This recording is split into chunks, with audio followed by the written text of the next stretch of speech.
तो दोस्तों, क्योंकि सांस भी कभी बहू थे के आज के एपिसोड की शुरुआत अस्पताल के कमरे से होती है, जहां सुच्चू अपनी बहन नॉयना पर बुरी तरह भड़क रही होती है। सुच्चू को समझ नहीं आ रहा होता है कि जिस आदमी ने नॉयना के साथ इतना बुरा किया, उसी से शादी करने की बात नॉयना इस हालत में कैसे सोच सकती है। सुच्चू को यह जानकर हैरानी होती है कि नॉयना ने तुलसी जैसी औरत से यह भयानक गुजारिश की है कि वो अपने पति को उस औरत से शादी करने के लिए मनाए जिसने उसका घर तोड़ा। तो नॉयना बहुत ही बेबसी और दर्द के साथ जवाब देती हुई नजर आती है। वो कहती है कि उसकी जिंदगी हमेशा खाली रही है। पहली शादी में प्यार नहीं था और जिससे उसने प्यार किया उसने कभी प्यार ही नहीं किया। अब जब उसकी जिंदगी खत्म होने वाली है तो उसे लगता है कि शायद मरते मरते भगवान उस पर रहम खा ले। इधर सुच्चू अभी भी यही सवाल कर रही होती है कि तुलसी आखिर मिहिर को क्यों मनाएगी और मिहिर ये शादी क्यों करेगा। तभी दरवाजे से एक मजबूत आवाज आती है कि इंसानियत के नाते, और ये आवाज तुलसी की होती है। उसको देखकर नॉयना की आंखों में एक उम्मीद जागती है। वो तुरंत पूछती है तुलसी से कि क्या मिहिर मान गया। तो तुलसी बहुत ही गहराई के साथ जवाब देती है कि नॉयना ने कभी मिहिर को समझा ही नहीं, क्योंकि मिहिर के अंदर की इंसानियत किसी भी नफरत से कई ज्यादा बड़ी है। ये सुनते ही नॉयना के सब्र का बांध टूट जाता है। वो फूट फूट कर रोने लगती है और अपनी सारी नफरत, सारी कड़वाहट भूलकर तुलसी के गले लग जाती है। इधर एक औरत दूसरी औरत के इस निस्वार्थ बलिदान के सामने पूरी तरह नतमस्तक हो जाती है। फिर भावुक पलों के बाद तुलसी नॉयना से कहती है कि अब उसे शांति निकेतन चलना होगा। तो इस पर सुच्चू घबराती हुई नजर आती है और कहती है कि अस्पताल में नॉयना की देखभाल बेहतर तरीके से हो रही है। लेकिन तुलसी उसको तसल्ली देती है कि उसने सारी व्यवस्था कर ली है। शांति निकेतन में 2 नर्स नॉयना के साथ रहेंगी और डॉक्टर भी रोज जांच के लिए आया करेंगे।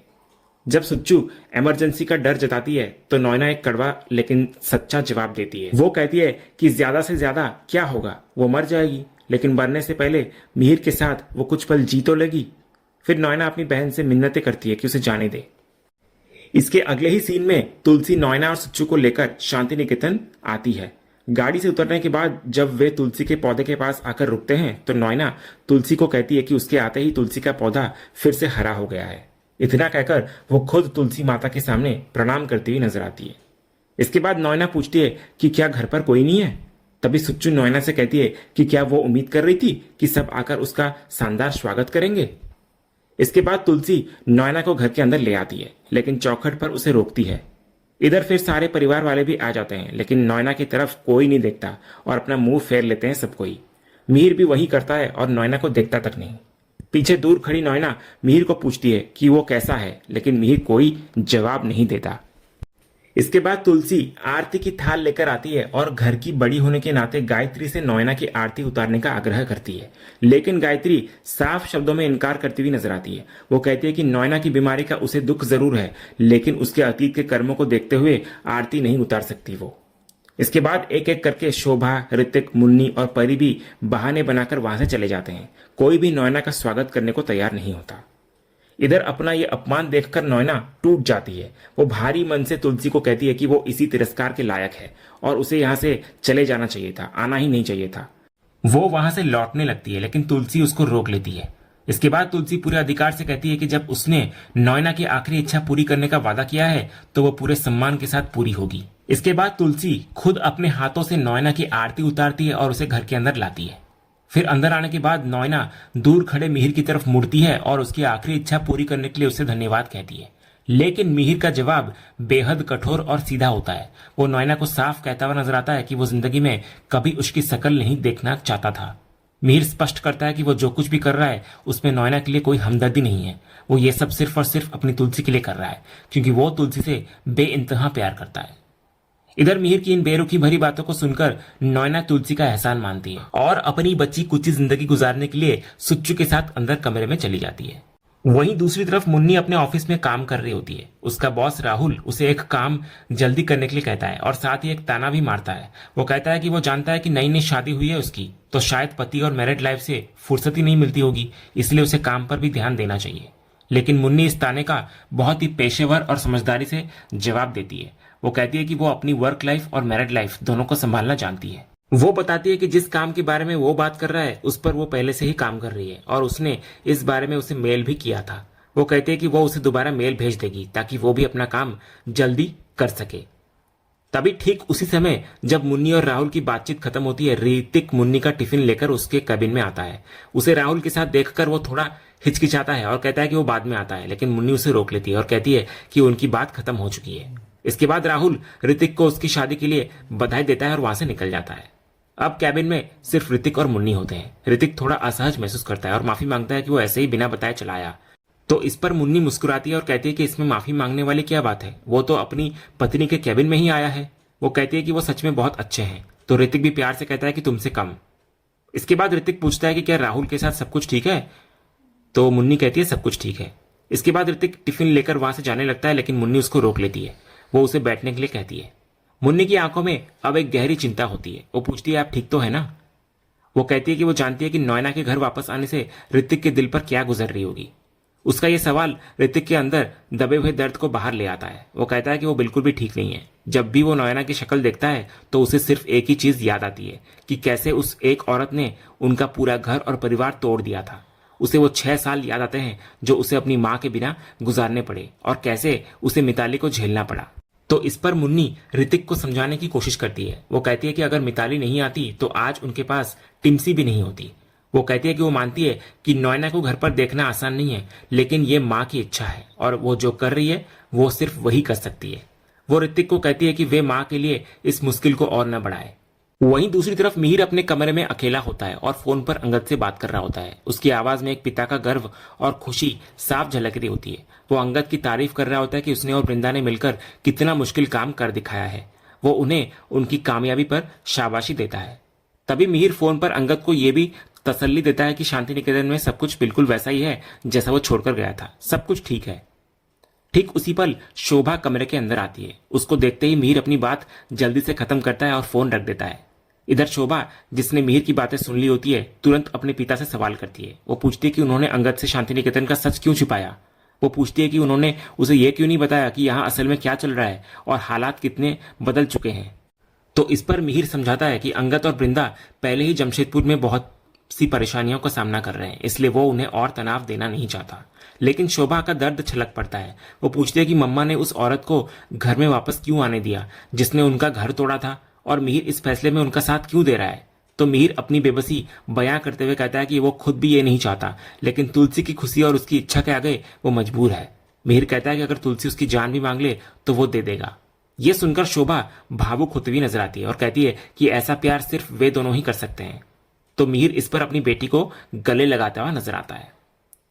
अगले सीन में तुलसी घर पर पंडित जी को बुलाती है। पंडित जी इधर बताते हैं कि जल्द से जल्द कोई मुहूर्त 3 महीने बाद ही है, उसके पहले नहीं है। लेकिन तुलसी के पास इतना समय नहीं होता। बहुत जोर देने पर पंडित जी 3 दिन बाद का एक छोटा सा मुहूर्त निकालते हैं जो शाम 6:35 से 8:05 तक का है। तो तुलसी इस मुहूर्त के लिए राजी होती हुई नजर आती है। यह सुनकर नैना और सुच्चू एक दूसरे को देखकर मुस्कुरा उठती हैं। इसके बाद तुलसी शादी की तैयारियों की बात करती है, लेकिन मिहिर साफ कहता है कि कोई बड़ी तैयारी नहीं होगी, बस पंडित जी को बुलाकर रस्में पूरी कर ली जाएंगी। वहीं दूसरी तरफ सुच्चू कमरे में नर्स को बाहर भेजकर नैना से अकेले में बात करती है। वो नैना को समझाती है कि वो क्यों इस घर में डोरमैट की तरह रह रही है जहां कोई भी उसे नहीं चाहता। सुच्चू पूछती है कि क्या उसे सच में वो खुशी मिल रही है जिसके लिए वो ये सब कर रही है। तो नैना बहुत ही बेबसी लेकिन एक गहरी खुशी के साथ जवाब देती है। वो कहती है कि वो अपनी पूरी जिंदगी इसी पल के लिए तड़पी है। मरने से पहले मिहिर की सुहागन बनना उसके लिए जिंदगी से भी बढ़कर है। सुच्चू उसे याद दिलाती है कि उसका सपना तो हल्दी, मेहंदी और संगीत के साथ एक बड़ी शादी करने का था, न कि इस तरह चुपचाप रस्में निभाने का। तो नैना कहती है कि वो उन लोगों से ये सब उम्मीद नहीं कर सकती जिनकी जिंदगी में वो एक बुरा सपना बनकर आई थी। वो कहती है कि ये परिवार जो कर रहा है वही बहुत बड़ा एहसान है उसके लिए, और वो सिर्फ मिहिर की पत्नी बनना चाहती है। नैना फिर अपनी बहन से कसम लेती है कि वो किसी से कुछ नहीं कहेगी और जो हो रहा है उसे होने देगी। लेकिन कमरे के बाहर खड़ी तुलसी ये सारी बातें सुन लेती है। वहीं अगले सीन में नैना नीचे हॉल में आती है जहां शोभा और परी साथ मिलकर चाय पी रही होती हैं। नैना को देखते ही दोनों वहां से जाने लगती है, लेकिन नैना परी को रोक लेती है। फिर नैना अपनी सफाई देने की कोशिश करते हुए कहती है कि भले ही बाकी लोग उसे न समझें, लेकिन परी को उसे जरूर समझना चाहिए। वो परी को उसके अतीत की याद दिलाती है और कहती है कि जैसे परी ने अपना प्यार पाने के लिए बहुत कुछ किया था, वैसे ही नैना ने भी किया। तो इस पर परी तुरंत नैना की बात को काटती है। वो अपने अतीत की गलतियों को स्वीकार करती है और कहती है कि वो बहुत बड़ी बेवकूफ थी जो अपनी मां को छोड़कर उसने नैना पर भरोसा किया।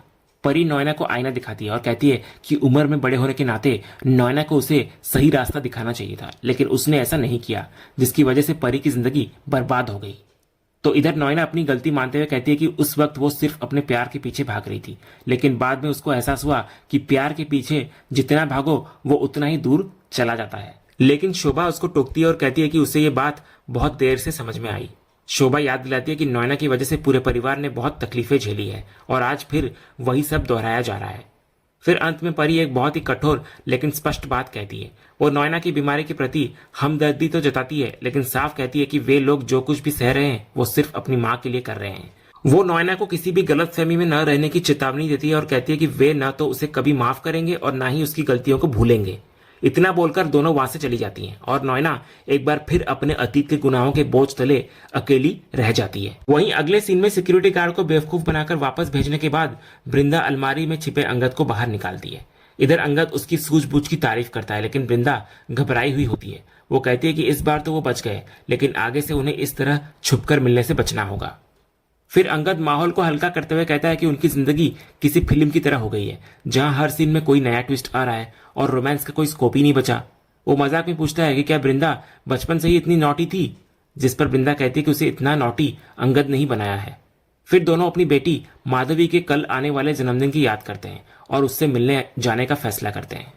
इधर जाते जाते अंगद वृंदा का ध्यान भटकाकर उसके गाल पर एक प्यार से चूम लेता है और वहां से निकल जाता है। वहीं दूसरी तरफ चादर ओढ़े जब अंगद अपने कमरे के पास पहुंचता है तो पीछे से भारती आ जाती है। भारती शक भरी नजरों से पूछती है कि वो इतनी रात को कहां और किससे मिलने गया था। तो अंगद बात को टालने के लिए टहलने का बहाना बनाता है, लेकिन भारती पूछती है इतनी गर्मी में वो चादर ओढ़कर क्यों घूम रहा है। तो खुद को बचाने के लिए अंगद कहता है कि उसकी तबीयत ठीक नहीं है। वो कहता है कि कल से ही उसे बहुत बीमार महसूस हो रहा है और उसे ठंड लग रही है, इसलिए उसने चादर ओढ़ी हुई है। ये सुनते ही भारती का शक चिंता में बदल जाता है। वो तुरंत आगे बढ़कर अंगद का हाथ पकड़ लेती है और पूछती है कि अगर उसकी तबीयत खराब थी तो उसने उसे बताया क्यों नहीं। तो अंगद, जो उसकी इस हरकत से असहज महसूस करता है, तुरंत अपना हाथ पीछे खींच लेता है। वो थोड़ा चिढ़कर पूछता है कि वो कोई डॉक्टर या नर्स तो नहीं है जो उसे अपनी बीमारी के बारे में बताए। वो भारती से पूछता है कि वो हमेशा इतने सवाल जवाब क्यों करती है। फिर अंगद उसको पूछता है कि वो इतनी रात को यहाँ उसके कमरे के पास क्या कर रही है। तो भारती अपना दर्द और गुस्सा बयां करती है। वो कहती है कि उसका मूड बहुत खराब था, इसलिए वो उससे मिलने आ रही थी। वो बताती है कि आज जब उसने अंगद और वृंदा मैडम को एक साथ रथ पर श्री राम और सीता मैया के रूप में देखा तो उसको बिल्कुल भी अच्छा नहीं लगा। उसे बहुत गुस्सा आ रहा था, क्योंकि उसे लगता है कि सीता मैया बनने का हक उसका था, वो जगह उसकी थी, लेकिन वृंदा मैडम ने उसकी वो जगह छीन ली। तो इस पर अंगद बात को टाल देता है और मुंह धोने अंदर जाता है। तभी उसके फोन पर किसी का कॉल आता है। भारती उधर ही होती है, फोन को उठा लेती है और दूसरी तरफ वृंदा होती है। अंगद के फोन पर किसी और औरत की आवाज सुनकर वृंदा हैरान होती हुई नजर आती है और तुरंत फोन काट देती है। वहीं दूसरी तरफ अंगद के कमरे से बाहर आने के बाद भारती के दिमाग में वो फोन नंबर घूम रहा होता है। शक दूर करने के लिए वो पास की दुकान वाले काका का फोन मांगती है और उसी नंबर पर कॉल कर देती है। इधर दूसरी तरफ वृंदा सोचती है कि शायद अंगद ने किसी अनजान नंबर से फोन किया होगा, इसलिए वो भी फोन को उठा लेती है। वृंदा की आवाज सुनते ही भारती हैरान नजर आती है। वो तुरंत फोन काट देती है और खुद से कहती है कि ये तो वृंदा मैडम की आवाज थी। अब भारती के दिमाग में ये सवाल हथौड़े की तरह बजने लगता है कि आखिर इतनी बड़ी मालकिन आधी रात को एक मामूली वर्कर को फोन क्यों कर रही है। अगले दिन सुबह भारती गहरी सोच में डूबी होती है। नंदू की पत्नी कजरी उसे पानी भरने बुलाती है, लेकिन भारती का ध्यान कहीं और होता है। कजरी के पूछने पर भारती कल रात का सारा किस्सा सुनाती हुई नजर आती है। वो बताती है कि अंगद के फोन पर रात को वृंदा का कॉल आया था। तो कजरी इसे सामान्य बात मानकर टालने की कोशिश करती है, लेकिन भारती साफ कहती हुई नजर आती है कि उसे वृंदा मैडम से नहीं बल्कि इस बात से दिक्कत है कि आधी रात को कोई भी लड़की अंगद को फोन क्यों करे। ये सुनकर कजरी को समझ आ जाता है कि भारती अंगद के प्यार में पड़ गई है। इस पर कजरी उसको उसके दर्दनाक अतीत की याद दिलाती है। फिर फ्लैशबैक में कहानी अतीत में जाती है जब भारती कृष्ण नाम के एक लड़के से प्यार करती थी।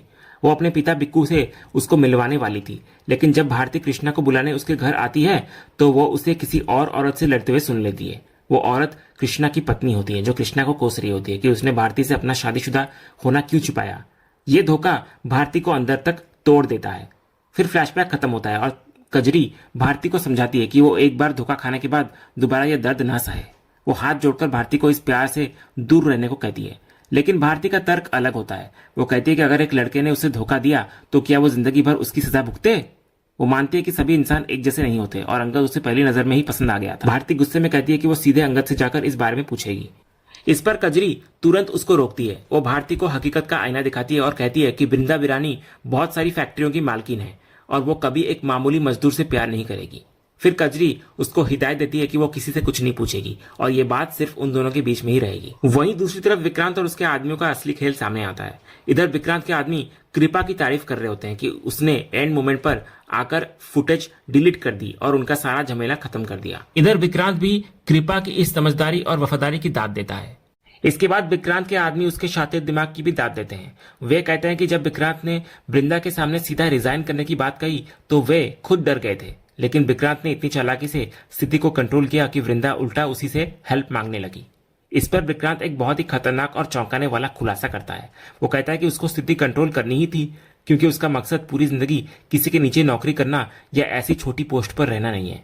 जब उसका आदमी पूछता है कि क्या वो वीरानी ग्रुप का एमडी बनना चाहता है तो विक्रांत एक शैतानी मुस्कान के साथ कहता है कि वो एमडी नहीं बल्कि वीरानी परिवार का दामाद बनना चाहता है। और इसी सीन के साथ आज का ये एपिसोड यहीं पर खत्म होता है।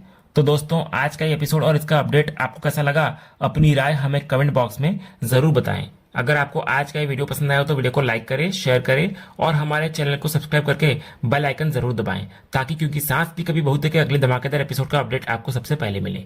मिलते हैं अगले वीडियो में, तब तक के लिए धन्यवाद।